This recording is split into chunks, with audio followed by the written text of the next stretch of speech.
Hello and welcome to Wins and Lessons. We win some, we learn some. A podcast about the fears, failures, and fun of being a dad. My name is Nathan.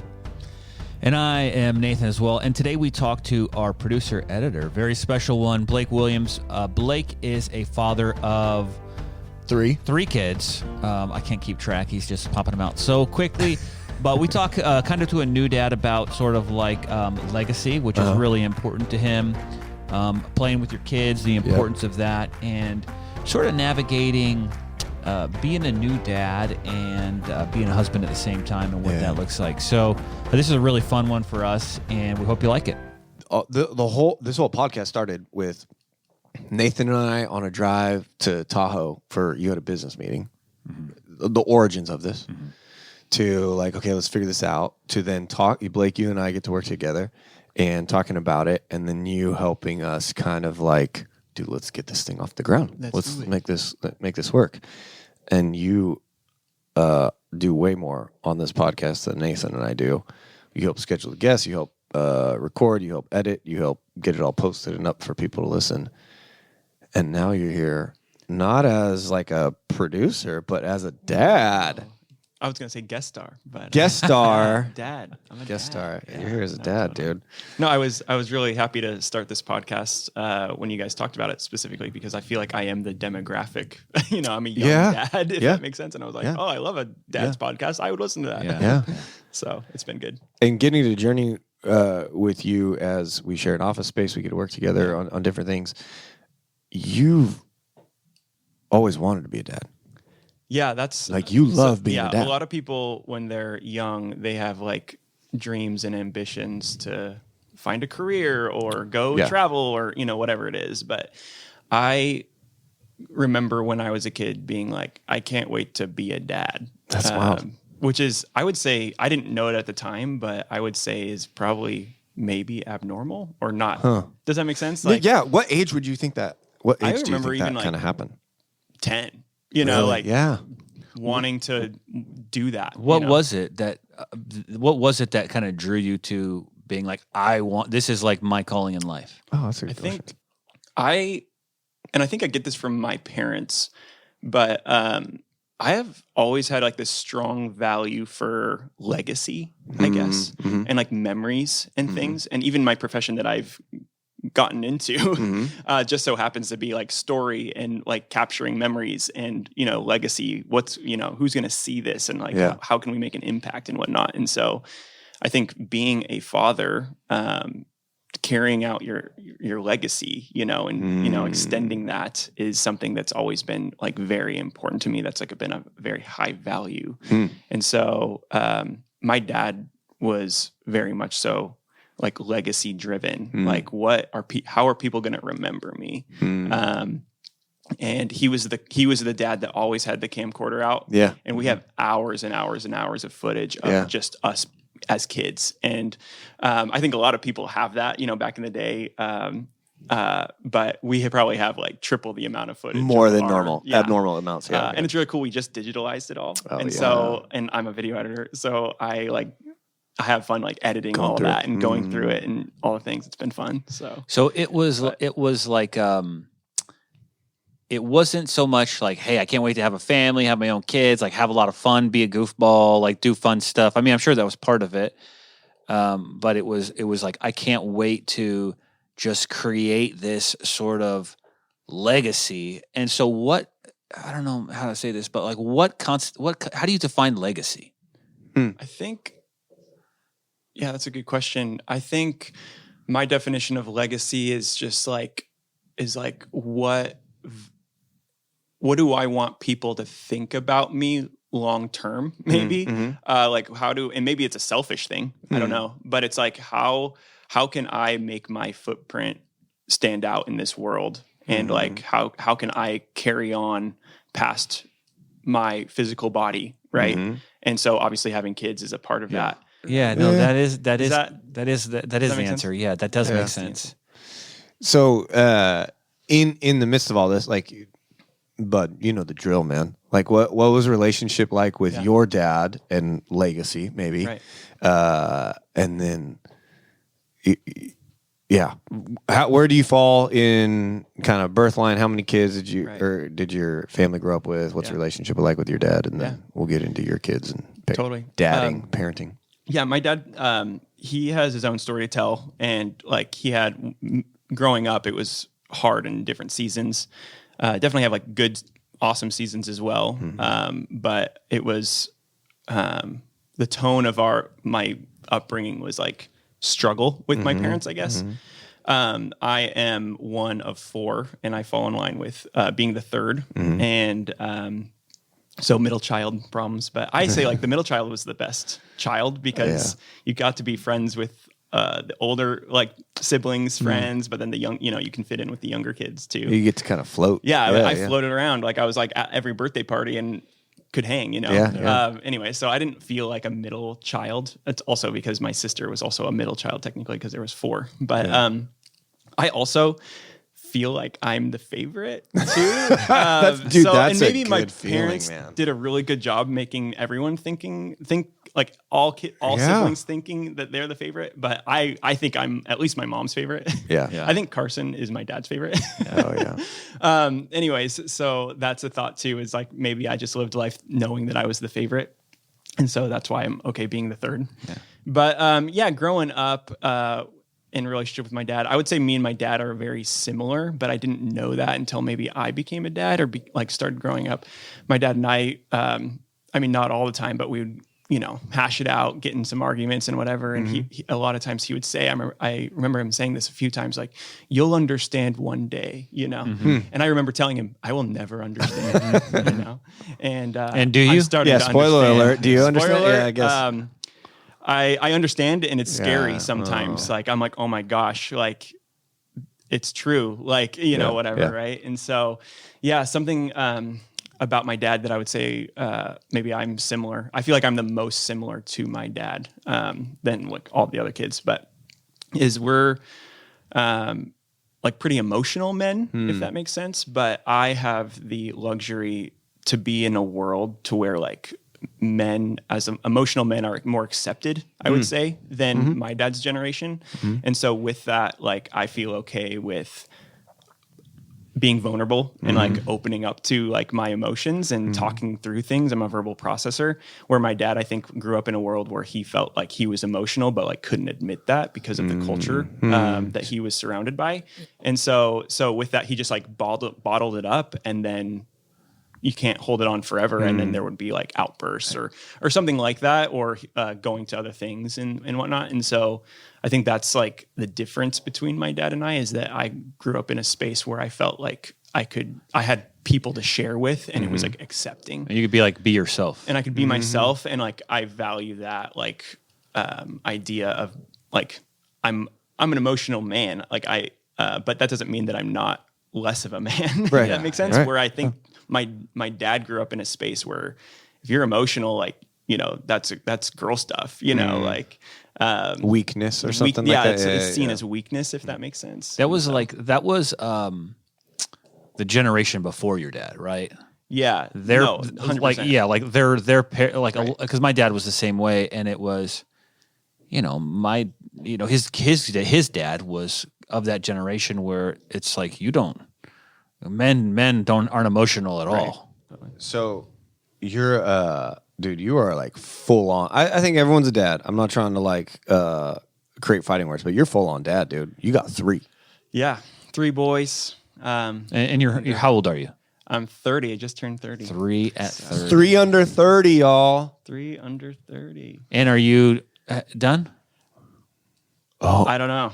We'll see. okay. I have a 5-month-old, so the conversation. So it feels like done. Probably It what, feels 5 like months. done You're in like, oh, this- please no, In please this no. season, Yeah. it feels like, oh gosh, like, this is a lot. But I have 3 boys, kind of similar to what happened to you, Nathan. But I have 3 boys, and we meaning me, really want a girl. So that's one thing where I'm okay with having 4. I don't know what my wife's thinking at this But are point. you 'cause okay with she's- having 4 boys? I think I am. Okay. I think I'm okay with having 4 boys, and that's the thing is that if I wasn't okay with having 4 boys, I think we'd be done. But I'm like, I'm okay with like trying one more time for a girl, if that makes sense. Like I said, I grew up in a family of 4 kids, and that just seems complete to me for some reason too. Yeah. So 3 for some reason doesn't feel complete. I mean, I'll probably get used to it as they grow up, and that becomes my family if that was the case. But 4 just feels complete. My wife came from a family of 8, so anyway, so yeah, we're used to like a big family, I guess. So does she feel that because she came from such a big family, she's like, I want a smaller family, or does she want a bigger family? Originally, she was like, I only want 2 kids, so my first kid's not weird. Like she would have had the least amount of kids possible. Without having her kid weird. Yeah. Don't want to offend anybody, being an only child. Who are weird only children. Right. But you might be weird. Yeah. But anyways, so if we had a girl, if our second child was a girl, we'd probably be done. Really? And so we tried for a girl on our third, and we got a boy, which we're okay with. And I think we're willing to. We still need to talk about it. You're only 5 months in. You got to give her a little space. Yeah, no, totally. Every once in a while, she'll send me like a video or a post, talking about how fun it is to have 4 kids or whatever kind of thing. And I'm like, oh, interesting. So she's thinking about it. She's not against the idea, but your prayers are working, Blake. Your prayers are working, dude. Totally. So anyways, 3 boys. It's crazy. Yeah, I got a 4-year-old, 2-year-old, and a 5-month-old as of right now. Nice. But, so let me ask you this question. What are some things in the first couple of years that maybe surprised you as far as expectation? Maybe back it up. What were your expectations? Sure. And then maybe what are some things that kind of surprised you? Like, I didn't expect this, or I didn't expect I would be like this. And then what are some things, I don't know, just talk to me about like expectations you had and sort of like how that is kind of playing out. That's probably good too, because you said you wanted to be a dad. Right. Some of us, with that, there's expectation. It's not that we didn't want to, but it's like, yeah. No, totally. I think a lot of people say you realize how selfish you are when you get married. I didn't necessarily feel that when I got married, but I really felt that when I became a dad. For sure. Does that make sense? Yes. Yes. I didn't realize how much of a loser I was, I guess. What do you mean? Like, just like how selfish how much I want my me time, how much I want I want to do what I want to do when I want to do it. When I want to do it. Oh yeah, preach, brother. I want to.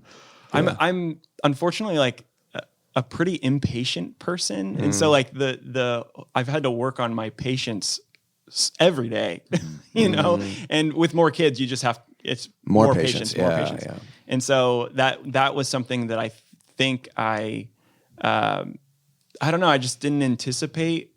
I guess was this idea of realizing how selfish I was. Yeah. Our first wasn't planned. Mm-hmm. So both Emmy and I, my wife, didn't feel ready. Sure. If we had it our way, we would have just started having kids now. Yeah. So yeah, we were just 4 years early. Which was kind of like us as far as age range, right? When was your first? 30? Right 30. Yeah. Right. 30. And so we're not sad that it happened that way. And maybe people can say that was God's timing and whatnot. And I'm so thankful that it happened that way. But yeah, we didn't feel ready at all when we had our first kid. But yeah, my expectation was that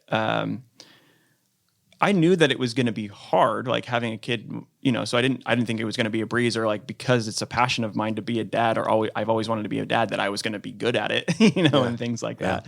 But no, yeah, I think that what surprised me in having a kid was how selfish I really am, or was at the time. I don't know.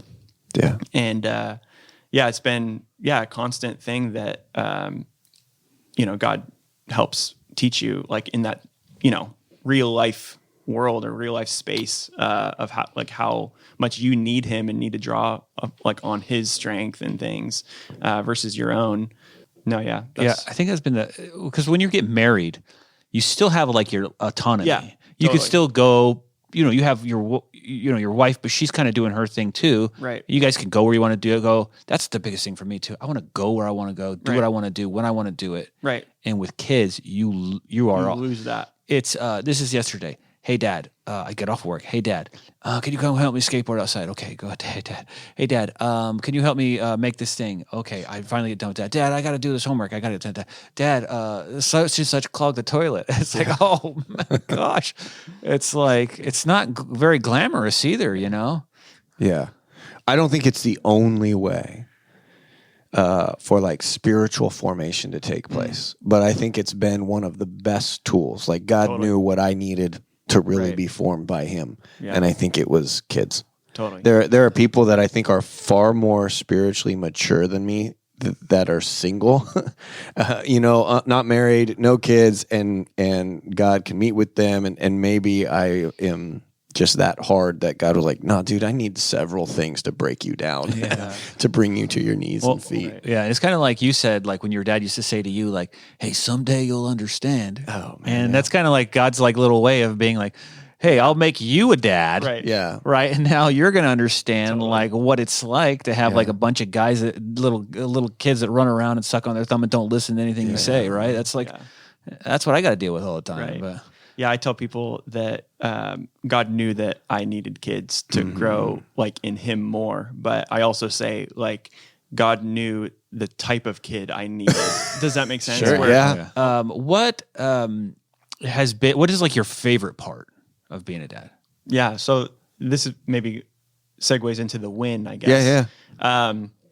I think something that I am really good at as a dad, which is weird to talk about, I don't want to sound like I'm, whatever, but, is the idea of like playing with your kids at this season of time, like making sure that you have enough energy, I guess, to like go home and like roughhouse or like, just play. Right. And, that might sound so simple and whatnot, but there's so many studies out there, of like how it benefits your kid if you play with them, but specifically if the dad plays with them. There's a difference in what is developing in your child when the dad plays with them, that bond that's created, but also the type of playing is usually more rough, and things, and it helps them with their like confidence emotionally, but then also physically. And things like that. And so, yeah, I think that there's so many reasons why I love playing with my kids. Obviously, the first one being just because I love them and I want to bond with them. I want that connection. But it's also, I know like how much it's giving them confidence when I do that, if that makes sense. Because they know that, hey, dad loves me. Because he wants to be with me. Yeah. And so that brings confidence, but then also it's just like they can have confidence in themselves because it's like they're trying new things. Like when we roughhouse, like sometimes I'll, get really rough with them. Like, let's see where his breaking point is, Let's push the limit a little bit, Let's push the limit a little bit. And like, I think that's good for them. But I think that's something that that's a win in my, family and my relationship with my kids. I've seen a post that says like your kid's love language is play. Like that's like every kid's love language is play. And so like figure it out, figure out how to do that. Because it'll benefit you in the long run, tenfold. And even the idea of discipline, where I try to make it a rule for myself is like, as much as I discipline, I want to play with my kids double the amount I have to discipline. Sure. Just so like when they think about their dad or when they think about their childhood, like most of their memories is like a positive experience with their parent, more That's than really like encouraging. being disciplined. Yeah, That that's makes good. sense. It's for the the short-term benefit because, you're not allowing them to go to bed frustrated at you or, like all these things. You're playing with them afterwards. But then for the long-term benefit, they can remember like, oh, Dad was such a fun guy. He was so awesome. Like, I love that, anyways. Yeah. A lot of the same themes of the podcast we just did, right? Yeah. Just making memories and stuff like that. Yeah. Yeah, we talked a lot last episode about the value of memory making. Oh, love it. And sometimes choosing what did we say? Irresponsible decisions. That irresponsible were, quote, memories. unquote, yeah. Like creating irresponsible memories where like as a dad, depending on family values and stuff, it may be irresponsible to stay up late or irresponsible to eat that or do that. But it's at you're willing to sacrifice responsibility, quote unquote responsibility, for the sake of creating a memory. Right, creating core memories that they're yeah, going to yeah, core like, memories. Yeah. Legacy. Yeah. That's Yeah, legacy. that's really what it because is. legacy is never going to be, oh, my dad, like, I got my discipline from my dad. Well, maybe, I don't know. But like, it's like my legacy is never going to be, hey, my dad taught me to always get to bed on time or to always like, eat my vegetables or whatever. It's going to be legacy is like, oh, my dad, like I remember him playing with me. I remember him like going camping. I remember him giving me ice cream in the morning or something like that. Yeah. Right. It's pretty cool. No, totally. What about the area of like lessons? Right. Like learning. I mean, 4 to 5 months, man. Yeah. What do you feel like God's been teaching you? I think, I think that I mentioned it before, just this impatience, if that makes sense. And I'm going to touch on this a little bit, but I have another lesson, I guess, that I want to talk about a little bit more. But the patient side of things of like, and then also expectations of a child, sometimes I'm like, I have way too much expectation for a 3-year-old, 2-year-old to understand in the moment, yes. like, hey, we're late and we got to hurry up, find your shoes, and he's like, what? And then I'm frustrated because I'm like, where are your shoes? I'm like, wait a second, this guy's 2. Yeah. Whatever. And so, I've come to realize that I have like too high of expectation. And then when I have too high of expectation for my little kids, I end up being very frustrated or impatient, or I'm my worst self if I have that.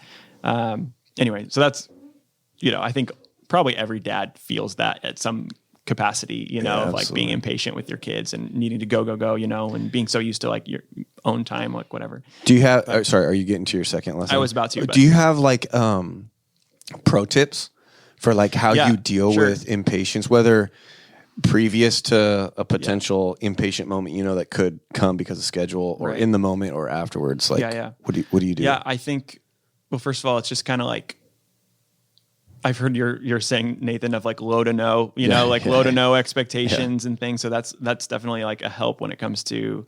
I heard somebody say the other day, happiness equals reality minus expectations. Oh yeah. Yeah.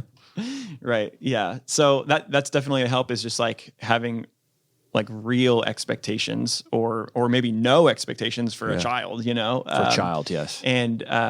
And then from there, like you're not going to find yourself hurt or frustrated or like emotionally triggered, if that makes sense. I think it is important to have some sort of expectation in life, just so like we know that because that expectation does drive us to goals and whatnot. Yeah. And so, I don't want to like, maybe it's a very like broad word, expectation is, but in this category of talking about it, like that's how I solve the issue of my emotions being triggered, if that makes sense in the time.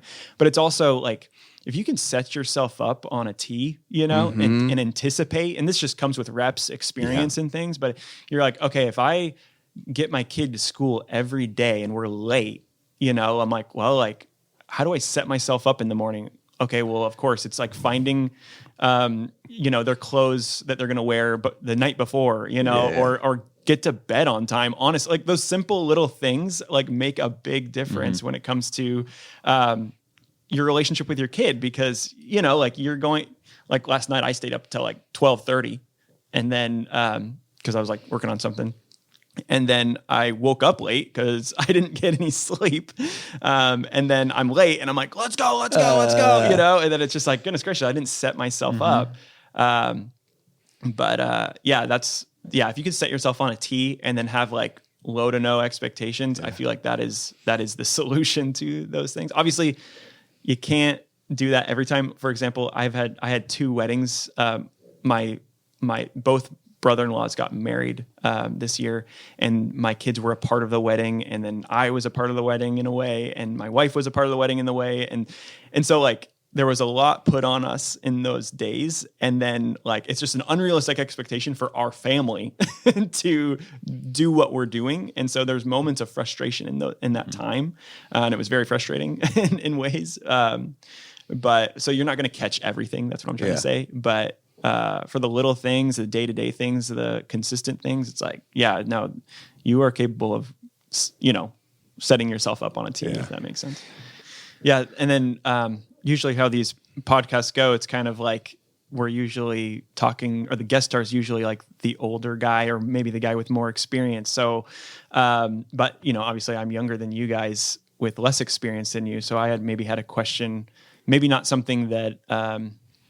No, it's a lesson or like a loss, I guess, in my parenting world or just family or whatever. But I think the biggest thing that I struggle with is maybe less like the parenting aspect, but more so the like being the husband aspect. Does that make sense? Like with juggling, that's in the mix else. that Nathan just described. Right, exactly. And so like I think the place where I feel like I'm failing the most is actually like serving my wife. Does that make sense? Like, like helping my wife with her needs after I feel just so gassed after like things that I need to be doing, you know, and then leaving enough gas in the tank for her and for what she's needing, whether that's emotionally or just like, can you just help me with the laundry? Yeah, you know, like just simple things.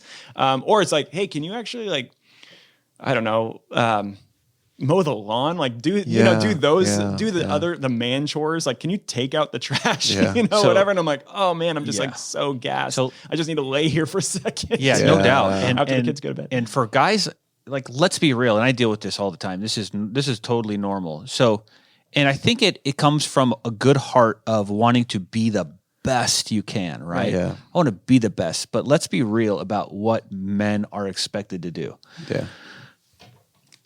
A+ fathers are good fathers, good husbands, good employees, good disciples, right? We're supposed to put God first, good disciples. We're supposed to do the stuff like the man stuff, like the lawn and the fixing of the stuff.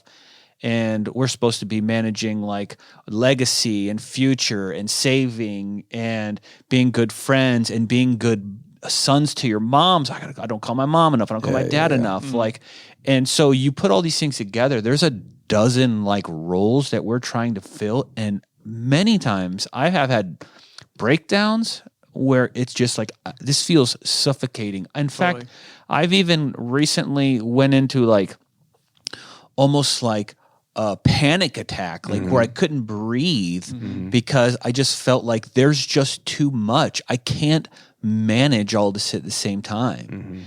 And part of that is being like a good husband too, and giving your wife the time and all these things that you're supposed to do. And frankly, like, dude, I don't know. I don't have an answer for that. I don't have an answer for that. It's something that I struggle with too. And I don't know if the answer is to give yourself more grace. I don't even know what that looks like. But I would say the only thing I could probably say to you is you're not alone in that. You're not alone in that. Like, that's something that like I definitely carry as well. Yeah, maybe that's the going back to a previous question of like what surprised you when it came to becoming a father was keeping connection with my wife was maybe the surprise of like, it wasn't even the kid that was like, it was just like, how do I continue to meet the needs of, my wife? And then also with that, it's like, it is important because I'm like, I want my 3 boys to see how you should treat a wife, like how, and like how mom was treated is exactly how I want them to treat their like future wives. And if I have that standard, it's like, well, Blake, you gotta put in the work to like make sure that is seen from them, Yeah. So I don't know. I have a high value for it, but and it's not like I'm like I don't see my wife or we don't connect ever, whatever. Yeah. But like this year specifically, we went on like just a trip with us, and we talked about like, okay, how do we keep connection and all these things. We tried to like lay it out, being like, okay, we're going to go on a date once a month this year and see if we can do 12 dates and things, which I think we've only missed one. Good for you guys. Which I'm like, that's awesome, dude.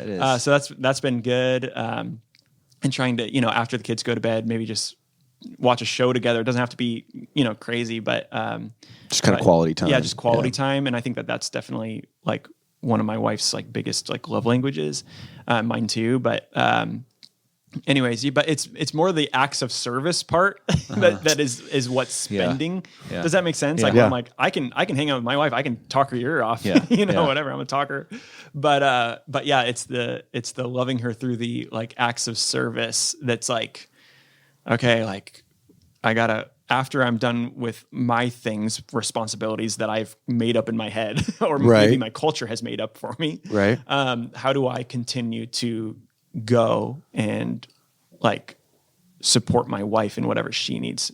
Yeah. Time. Yeah. It's time. Right. Like time is so, and I think that goes back to like the selfishness. Whereas, see, I would always in my head block off this time for me. Yeah. Oh, once I do this and this and this and this, then I'll have an hour where I could do what I want to do. Yeah. Right. And then when that would never happen it would never happen because my wife would say, go out and mow the lawn or fix this for me. That's where I would have these expectations. That's where I would get so angry because I'd be like, well, when do I get me time? Right. Yeah. Right. And in our culture, even add to the list of the things I said, the phone. Right? This iPhone. Yeah. Like this iPhone is always another thing always in your brain, right? And so in our culture and in our lives, like it's so very, very difficult because we just have too much. We have too much in our lives, and it's never been like this probably in history where men have to juggle so many balls at one time. Yeah. Yeah. No, I agree. I think like maybe encouragement and concerns in this space that we're talking about right now. One is I do think we collectively, this table and elsewhere, are not alone. I think other people feel this. Other husbands and dads feel this. I also think other I'm trying to help us moms, here. Yeah, for sure. Yeah. Nathan's speaking to dads, moms. That's not to say you guys aren't juggling just as many things as we are. Okay. Hence also needing help. Yeah. Yeah. Absolutely. Because they're juggling so much. Absolutely. I tell people my wife has the harder job staying at home because like just emotionally and just to be with 3 babies pretty much, all day, every day, 24/7. Yeah. Along with all the other things. I'm like, she's got the harder job, really. I mean, in a lot of ways. What's proven to be somewhat difficult for me at times, I think like you talked about time, Nathan. I think of time as like both seconds, minutes, hours, but I also think of time as like energy. Like I may have the seconds, minutes, hours to complete whatever task or some help you may need, but given whatever day I just came home from, like I'm just like emotionally spent. And so I may just be checked out, right? That's not where I want to be. That's not who I want to be. But what I've found to be helpful sometimes is to be open and express to my wife, like, hey, this is the week that I'm having, or these are the 5 meetings I just came from today. And I don't want that to deter me being present with my kids or being present with my wife or trying to help her with folding laundry or whatever the task is. I try not to do that. But I also want her to be aware of like where these aren't excuses. I'm just letting you know, like, if I'm distant, I'm sorry. Like, that's not, I'm trying to find on the short drive. Like, I'm so jealous of your commute, honestly, Blake. But on the short drive from the office back to the house, that's the time I have to like recoup and gather myself and like be present when I come home. So I think that there's time.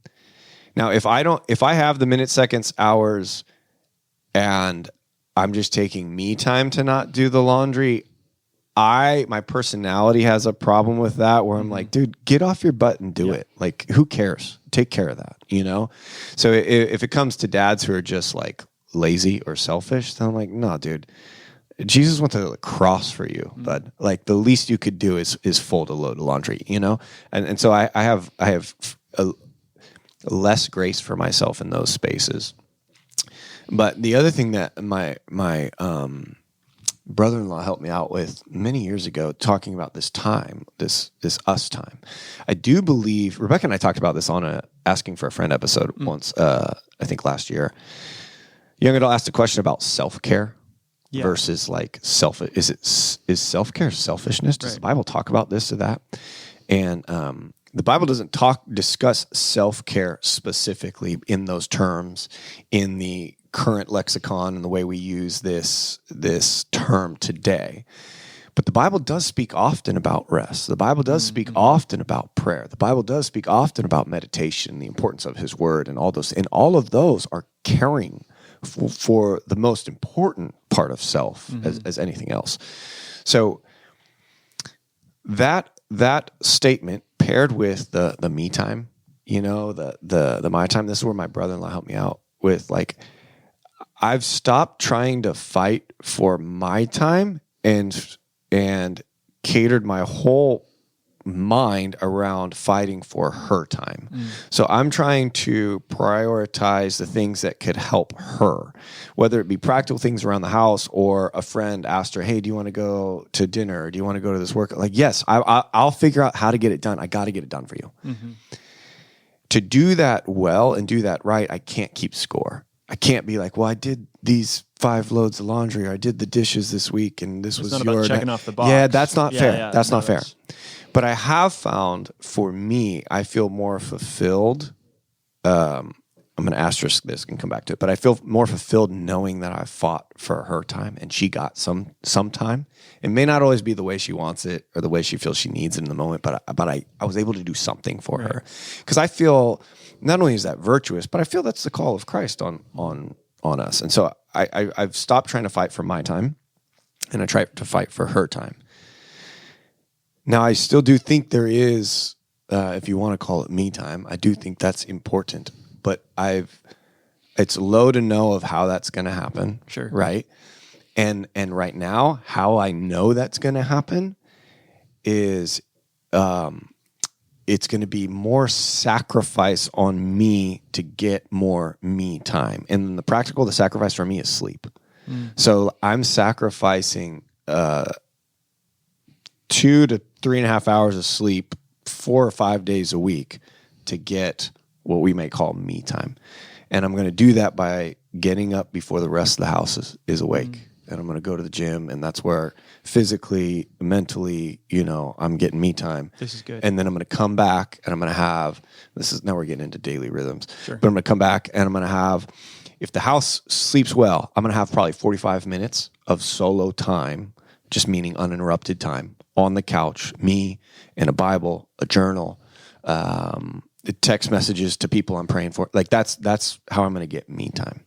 And I don't expect the me time right now in this slice of life to be 4 hours on the golf course, to be rock climbing, to be video game. Like, it's just someday that will happen that way, but that's not the way it's going to happen.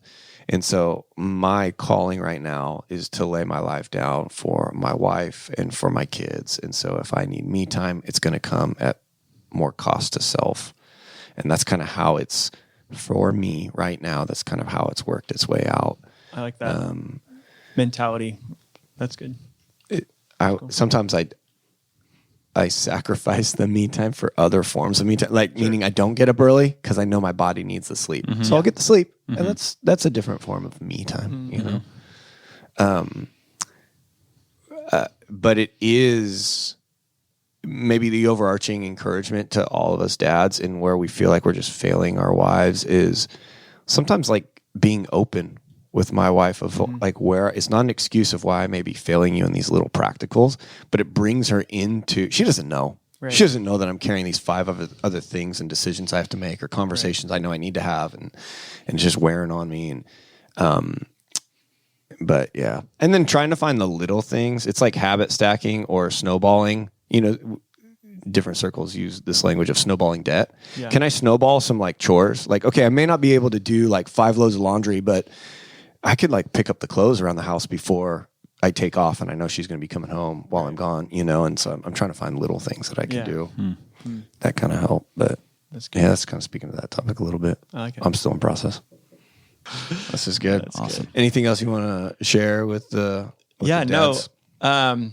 This could go into a whole other topic. It's okay. But, what you mentioned was this idea of letting your wife in on what you got going on. It's really hard for me. Like, as much as earlier in the podcast, I said I'm a very vulnerable person. It seems, and I don't think I've ever shared this out loud, but like, to be honest, like the hardest person to be vulnerable to sometimes is my wife. Oh, for sure. And I think that is actually like a foothold that the enemy takes, like because of being in fear of connection and like what we're capable of, like of being together in unity. But I think there's an ego or a pride in me that I think men struggle with, but I struggle with, is this idea of like needing to be the superhero, if that makes sense. Oh yeah. And like needing, like, I don't want to bother her with what I'm dealing with. Like, I don't want to, I don't want her to like feel these thoughts that are like consuming me right now, because she's got her own crap. Like, she's got her own stuff. I don't want to bother her with my crap. And you know, that is the excuse that I make when it comes to like letting my wife in. But then what I'm missing out on is this idea of connection and like closeness, I guess, that like could open up a whole new chamber of even intimacy or love. Yeah. And I know these things, right? But it's still like in the day-to-day, my heart like doesn't allow me to in a lot of ways, like let her in, I guess. Yeah. And it's, I think it's an ego thing, mostly, but yeah, it's this fear of like, I don't want to, be a burden to her, you know? Yeah, I do. And even like, as like we've talked about how we want to be vulnerable to our children, not show to our children that we're just, like superhero dads, right? You know, whatever, but we are followers of Jesus. Like, we're not perfect in things. And so that's a whole other topic of like, how do we express our weaknesses or our struggle? With our kids, but also our wife, in a way where it's not feeling like you're burdening them, or like putting that on their shoulders, but in a way where they can maybe be invited into intimacy with you. Have you ever asked her? Like, one, do you want to hear these types of things? 2, like, does this burden you? I think when I do, let's say I'm stressed about something, and then it's usually like just like my dad, like bottled up, right? Yeah. And instead of maybe it being an aggressive communication, it's more so just like I'm stressed out communication, and then I just like unload everything on her, you know. That then it's not like she says she's stressed out because of what I said, but like the next day you can feel that she's wearing or feeling the weight of like what I said. Does that make sense? Okay. And so then that feels like not healthy for me to do, which it probably isn't in that capacity of like unloading all my thoughts every 6 months, you know, or whatever it is. Right. Of like how stressed I am about my life, you know, or how we're moving as a family, or, you know, all these things. Pick a topic, you know, that you mentioned. Anyways. So maybe there's this idea that we're supposed to be vulnerable with our wives with everything. Maybe we're not. Maybe men need other outlets, right? Maybe some of the stress like that you're feeling, like maybe your wife, because she has her own stuff, and like, I think there is some sort of like truth to the fact that men should be like a rock, and they should be like somebody that your wife can depend upon as somebody that they see strong, and your kids too. Do you think, and I'm not saying this is true, I'm just thinking out loud here. If you are trying to be fully vulnerable all the time with your wife, maybe that's not good. Maybe some of that should be directed at other godly men, friends, right? Other outlets rather than just your wife. Because if you're dumping everything on your wife and just being like, hey, I'm dealing with this, I'm dealing with this, I'm dealing with this, I'm dealing with this, I'm dealing with this, like, that's kind of a lot, maybe that's where like community comes in. Yeah. I think there's absolute value and necessity of that, of like working through certain aspects of being a dad or being a husband or a businessman or employee, that it's valuable to share with friends, with peers. I think in my life and marriage, I've found that timing can be a big issue. 100%. You know what I mean? Where it's just like, I usually pick the worst not times. even like that it's an explosion after 6 months, but it's like, why am I trying to talk about this right now? Right. When we're cleaning up the dishes and then there's a kid making a mess in the bathtub, and then another kid's yelling at us and it's like, and then I got to go to work, and I'm saying the last 5 minutes I'm home. Yeah. So timing has been an issue for me. And some of that's reps and trial and error of learning, okay, this isn't the best time. Right. And then also gauging like my wife's emotional capacity, like not just timing of day, but just like timing of life. Like, is she carrying too much to hear this right now? And, but then also the thing that I would challenge us, including myself in this, like, because I think this happens often in the body of Christ in the church, that people feel like we may feel sometimes otherwise. I don't want to burden them. I got to figure this out, but what can happen sometimes when we live that way, we then rob the body of Christ to be the body. We then rob of others utilizing the gifts that God's given them to encourage us. Like, sometimes my lack of sharing with my wife is robbing her of the role of a spouse biblically, to be a helper. Like, this is an area that my wife can help me with, and or maybe I can help her with. The fact that I'm sharing helps her to paint a fuller picture of what I'm dealing with right now and why I'm whatever short or not, whatever. It just can help. And so, like, I need to be prayerful and discerning and like, okay, God, is this, I know I could carry it by myself, but maybe I'm not supposed to, because maybe this is an opportunity for her to like feel more connected to what I'm going through, and get out of her dealing with kids all day, and have an actual human conversation, an adult conversation. So, I would encourage all of us to maybe like ask our wives, what's the best way for us to have these types of conversations? Right. Is it a date night? Is there a certain time of the year? Or is there, certain time of day? Do you want to hear I've had this conversation with Rebecca. Like, do you want to hear everything that happened in my day? Usually I don't tell you anything that happened. Whatever. I'll tell you like the fun things, but I don't really tell you all the hard things. And if you do want to hear the hard things, that's great. Is there a better time to talk about the hard things? Right. Is a part of me and who I am. I'm just a total verbal processor, and you totally get that, Nathan, just being my boss. And I'll just verbally vomit an idea or a thought that's not fully formed, but then with that not fully formed idea can maybe be scary to people, because especially with maybe my wife is not a verbal processor. And so she's thinking what I'm saying is like solidified. Yes. This is what I'm going to do. And in my mind, I'm trying to use.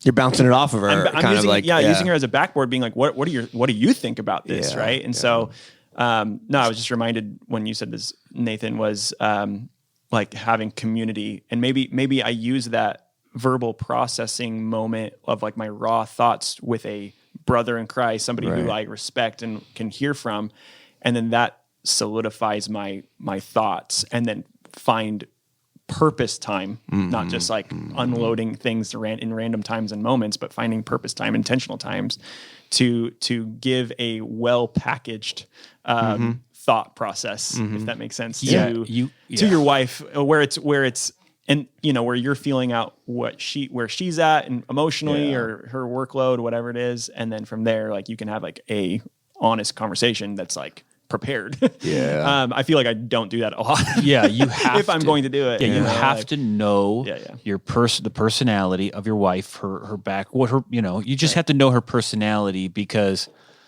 you got to come prepared, because you're right. Like everybody's different. Like I'm a word vomit person too. And it's a blessing and a curse. I'll be like, and if your wife's that way too, or if she's like if your wife's a dreamer or like a hypothetical type of person, then you can bring these ideas. But if my wife, she's a very rational and a realist. Yeah. So if I say, hey, you know what? Like, let's just sell everything. And like, why don't we just sell everything and we can go like move to Australia? Like, let's do like I literally have similar conversations. Like my wife's like, what? Yeah, for her, she's like, what? Like, we can't do that. And she'll stress. Yeah. And she'll stress and she'll be like, oh, why is he saying we want to move to Australia? Our kids are here in school. Like, we have this community here. And like, I'll just be like, oh, I was just saying it in passing. Like, wouldn't that be cool if, and so you just I think you have to know your audience too. That's part of it. And that's stuff now that I would probably say to like blank or like you or somebody else, or, maybe just myself, I've tried to also like front load frame what I'm about to say. And it's taken trial and error if I'm in a verbal process with my wife, where it's like, nothing's set in stone here, but like this is a lighter conversation, but I had a conversation recently where I was obsessed on this thing, and it's kind of like a business idea concept. And he knew, like, just bringing it up, she would have rolled her eyes, and at best she would have rolled her eyes. At worst, she would have stressed out and like, we're moving to Australia, whatever the thing is, right? And I just said, hey, I got to get this out. Like, this is in my mind. It's like I've been consumed with it for 48 hours. So would you just entertain me with, like I try to frame it for how I need her to listen or expect her to listen or feel. And so neither of us then have like missed expectations or are overwhelmed. That's a lighter example. But if it's a heavy day and I realize like it's taking, it's eating at me and it's inhibiting my ability to be present, I may front load with, can I just share with you a little bit about like what's going on? And you don't have to fix it. I just feel like maybe you'd want to know this. And afterwards tell me if this is the stuff you don't want to know, but I just feel it could benefit me to share it. And so can we get 5 minutes to talk about this? And it just helps her to like know how to listen. I do that on the flip, like when my spouse is sharing, get home and it's like a huge story, and I might interrupt her mid-story and say, hey, real quick, can you help? Like, how do you want me to listen? Because as men, I'm like problem solving. Right. I'm like, these are the 5 things she needs to do, and that person was wrong for this, and she's wrong for this. And that's not at all why she's wanting to share with me. She just wants someone on her team. Yeah. And so I try to ask her, like, what role do you want me to play? How do you want me to think? So I wonder if it could be beneficial. It takes some reps and some work to know that we're verbal processors first, which is a good thing. And then second, to know what am I expecting of this processing? What am I expecting of this conversation, so that I can help her to know how to listen? And if it's just, I'm just sharing because I want you to know what happened in my day and why I'm having a heavy day, then that's great. I appreciate it, man. Thanks for all your work on this. Appreciate it. Thanks for talking. Thanks for sharing with us. All right. Actually, Blake, would you pray for the dads listening? Yeah. That'd be huge. Jesus, we thank you for the role of father. and what that means, God. It's so beautifully shaped into who you are, and we get to display that to the next generation and to leave a legacy that can be representing you, God. And so, yeah, we just pray for all the fathers, all the dads that are listening to this, and then the guys, the men in this circle, that we can just be intentional with that idea of being representation of you, God, and for our children, for our wives, for the people around us, our friends, family, that you will be in all of our conversation, that will come to you first and foremost when doing anything in our life, but specifically being dads. And so, we pray all these things in your name. Amen. Amen. Thank you. Yesterday is over and the future has come.